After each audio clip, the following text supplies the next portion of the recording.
Hello. I thought it might be a good idea to do just a small set of videos about the Sea of Lights and why it was created, what the mission behind it was, and the ethos. I think it's important for people who are doing working behind the scenes on community projects. It's important for them to be able to hear how another project has managed to work its way through and become part of the community and things like this. And there's some upsides and there's some pitfalls to that. It's not my natural way to be in front of a camera. I find this whole thing pretty shonky, so I apologise in advance if this is a terrible video.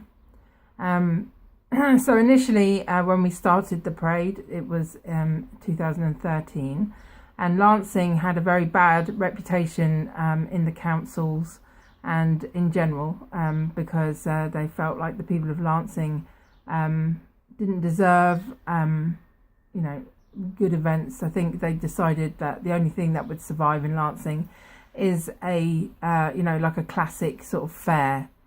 And I was told when I first started researching how to put this on by a councillor actually that no one would come to the parade and that the people of Lancing are not the type of people that would appreciate a parade.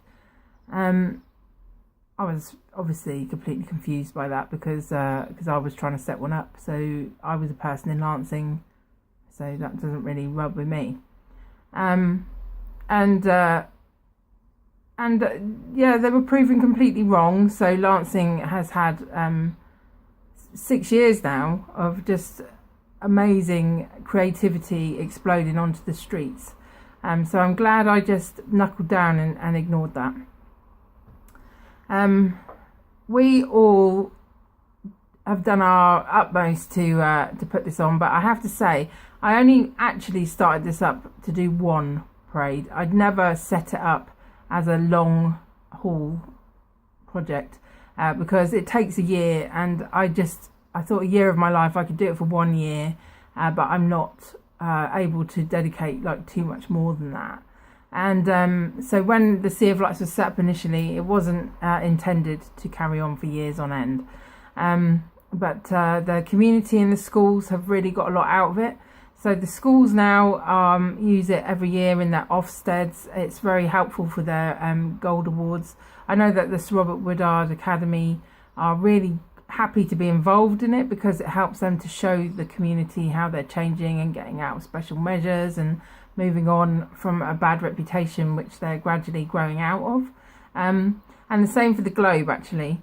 And there have been numerous benefits like taking in materials into schools and being able to leave just small amounts of tissue paper or glue sticks, and our kids in Lancing get to, well, not just Lancing, whichever school wants to be involved, get to work directly with paid artists, professional artists, and that I think in itself is a remarkable thing because one of our biggest exports in the UK is the arts.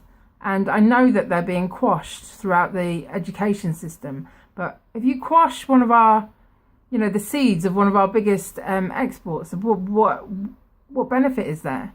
Design is everything. It's the clothes you're wearing, the spectacles I'm wearing.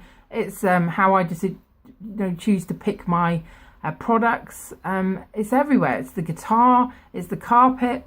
Without designers and artists, I can't even understand how this country is going to function. And you can't really turn around to someone after being schooled for years and say, right, now I want you to be a designer, on you go. Because how are they going to work the process through? It's a massive process becoming an artist or being able to pull an idea out of your mind and get that into a physical form.